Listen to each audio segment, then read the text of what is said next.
Hi, Cindy. I haven't recorded, well, I've recorded a few things and deleted them. And then, I go out and I've seen videos from other moms that I follow that have lost their children. And it was just a reminder to me of how quiet your world gets and how isolated you are. And one of the moms that I follow, she mentioned that she said, families get tired, your family gets tired. And they get tired of your grief and supporting you. And one of the things that I talk about with my therapist is the concept of time. You know, in a lot of the grief circles, and my therapist is not a grief therapist or bereavement therapist. I was working with her before my daughter and my mom passed. But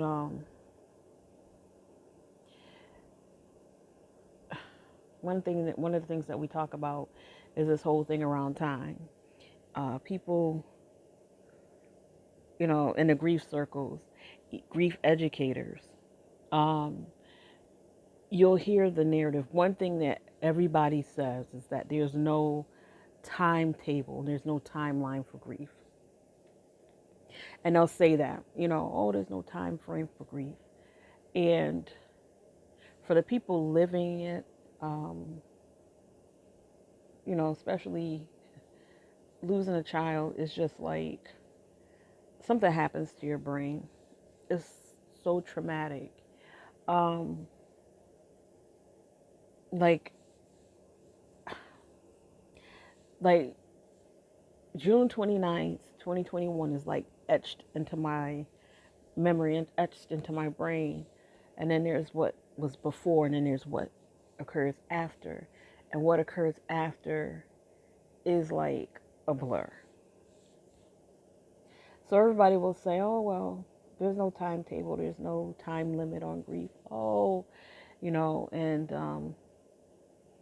people will say that to you.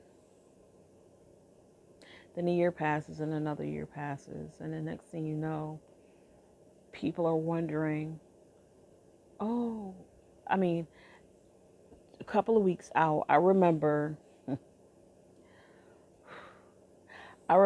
think it was maybe 3 weeks after my daughter had passed away, maybe 4 months. And this lady that I had corresponded with over social media, she was like, how are you doing? I'm like, because I'm like, what do you mean, how am I doing, right? Why aren't you even asking me that? I hate that question anyway, especially now. And then I was just like, um, I'm devastated, like, and I guess she misread what I wrote. She's like, oh, I'm so glad you're doing better, blah, blah, blah. And I'm saying to myself, like, is that a reason, pause, pause and think. Is that like even a reasonable expectation to have that 3 weeks after, or 4 weeks, a month after losing your child, somebody's going to be better? I mean, I guess if you're a sociopath or something like that, or something, you're on some type of totally different spectrum, um, that's possible. But, and I can remember her just being like, oh, and just brushing up, and then now she wants to go into what she wants to go into. And I didn't reach out to her, she reached out to me. So this whole thing, people talk, they'll say that. And then you have you know, but for most people, that magical time frame is a year, that they think that you're no longer going to be, um, you're going to be better, you know, you're better, quote unquote better. And, my daughter passed away in 2021, my mom in 2022. And one of the things that I shared with my therapist, because now for some people, they want to circle back around after not being present, and their whole thing was like, well, how have you been? How are you? Oh, they're looking for me to be better. And I told her, I was like, when you're in it, when you're in it, right? So for me, I'm in the storm, and the people around me are outside the storm looking in. Some of them got caught up. Some of them, when I got caught up in this whirlpool, um, some of them felt the water, or they felt the wind, like they felt the impact of it, but they weren't caught. They weren't swept up in the storm. And I told her, I said, what they don't realize is they don't feel the wind anymore, right? Their clothes have dried off. But for me, I'm still circling around. Like my feet have not touched the ground.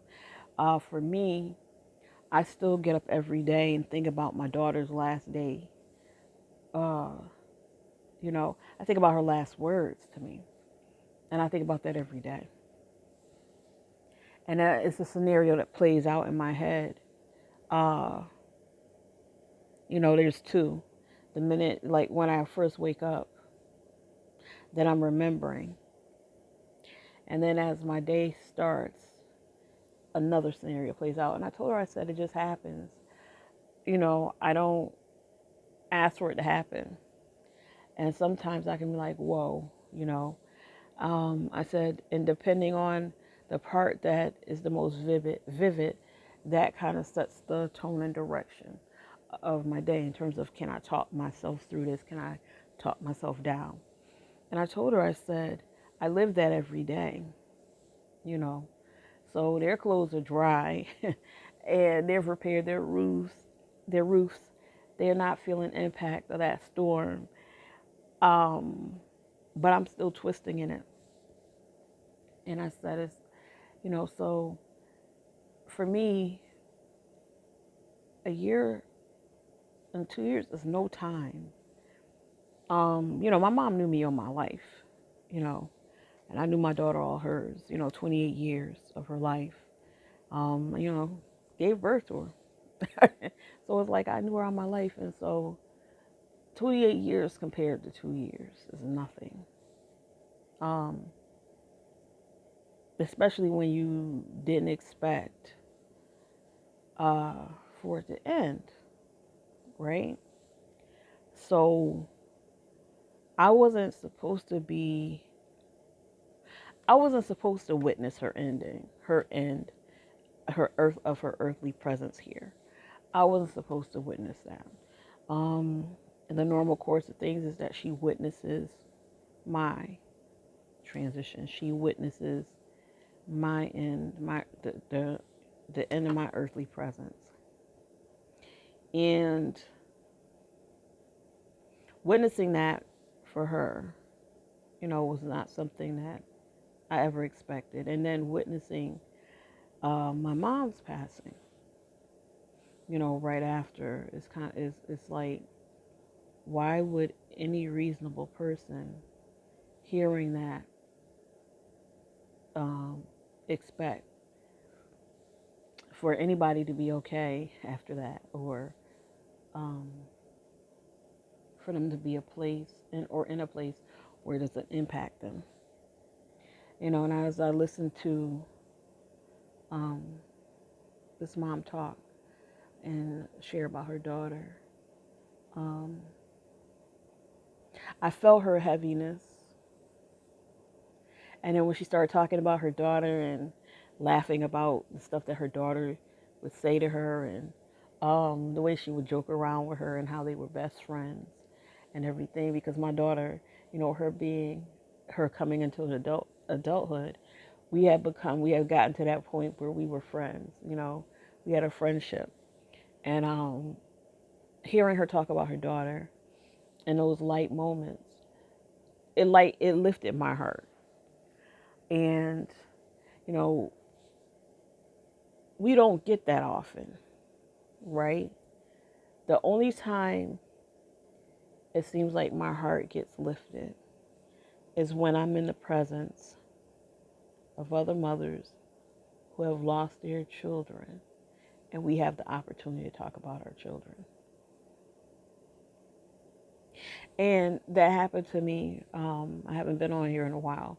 I went to get some blood work done, and I had an interaction with Sophia, is her name, and I guess she was as I go in, I'm out of it, she's out of it. I didn't realize she was out of it because I was so out of it, and I was apologizing because she was trying to draw blood in my veins or whatever, and I said I'm sorry, I just gained weight rapidly, uh, and she said why? I said stress, and she was like everybody has stress. I'm like, well, my daughter, I lost my daughter, and she's like, me too, and then she just put her stuff down and she just started pacing, and in that, right, there was an opportunity for us to share about our daughters, about our children, about um, and in that small moment, in those few minutes where we just stopped, like, she's on a schedule because she's at work, and I'm there to get some blood work done. But we just stopped the world for a moment and we talked about our children, talked about our daughters. Two moms talking about their daughters, right? And how much parents love to talk about their children. And I loved being my daughter was like a fabulous person. Um, and I love being her mom. I used to always talk about I love being her mom. She taught me so much. She's just amazing. And so it's for us to stop the world and you know talk about our daughters, um, like parent to parent. It lifted my heart. And I had that experience in person, and then to have that experience where I didn't get it. It's not like I shared with, and now I'm talking about the video that I saw. This mom talking about her daughter, and have like listening to her, witnessing her grief, and then witnessing her share about her daughter. It lifted my heart, um, because it helped me think about the lighter times with my daughter and the fun we had, and the names that she, because I was her best. She used to call me Bess, and Mamacita, and all those things, right? And we don't get that. We don't get a chance to talk about our children, and I wish, when people talk about the things that they like to do, oh, I support, oh, I didn't know what to do. I wish I knew what to do or whatever. Let us talk about our kids. Like when I bring up my daughter, you're talking about your kid, or you want to talk about your kids, and you don't want me to feel away, right? And I have to be like, oh, well, because that's normal for you to talk about your kids, and I'm supposed to just suck it up. And you're sending pictures, you want to send me pictures of your kids, but you want to feel uncomfortable when I send a picture of my child, or you want to feel uncomfortable when I talk about my child, right? How about you, we move forward as a society and a community to where we allow people who've lost their children to talk about their children, to share about their children, to share their stories, and to not think that it means that we're stuck in our grief or we should be over it or whatever. I won't ever, ever, ever, ever be over losing my daughter because it shouldn't have happened, right? You know, people want to, in terms of people's spiritual beliefs, and they want to wax poetic about all these, these different things and all that kind of stuff. You believe what you want to believe, but I'll never be okay with my daughter's passing. So it's like, for me to talk about her, the way I need to talk about her, the way I desire to talk about her, it lifts, it lifts my heart, right? It makes it where the grief isn't so isolating and so oppressive. Because honestly, I have to learn and relearn every day how to exist without her, how to live without her. Um, even, even with losing my mom, if my daughter was here, it would be different. It would be different. I wouldn't want that hurt for my daughter because my daughter said that my mom was her best friend. She was like, "Oh, I'm hanging with my best friend. This is my best friend," you know. And she didn't say things like that lightly. I know she meant that. So I wouldn't want that pain. I wouldn't want her to, the pain of losing her grandmother and everything. That's not something that I would want for her. But I also know that if she was here, it would be totally different, because you just don't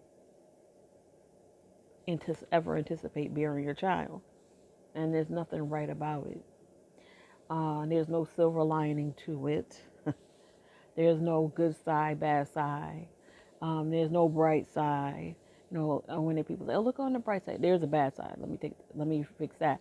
But look on the bright side. There is no bright side. There is no silver lining. There is no meaning in it. Oh, what do you think? There's nothing other than what it is. So it's like, let us talk about our children without it being, you know, changing the atmosphere. Oh, oh, well, yeah. I was talking to Cindy, and I don't think she's over it because she she she kept talking about Tanisha, or she kept bringing up Misha. It's like, you talking about yours, acting like I don't know anything about children. You talking about yours. I can't talk about mine. you know. Anyway, I just appreciated hearing, you know, hearing that hearing that mom share about her child, her daughter. I appreciate that. I appreciate it. Because it was a reminder to me that Anna's definitely was a reminder to me that what I'm feeling isn't unusual. How I'm thinking about what I have to live through isn't unusual. That my feelings are valid, and that it's important to give voice to them too, whether you think anybody's going to listen to them or not. All of that stuff is important.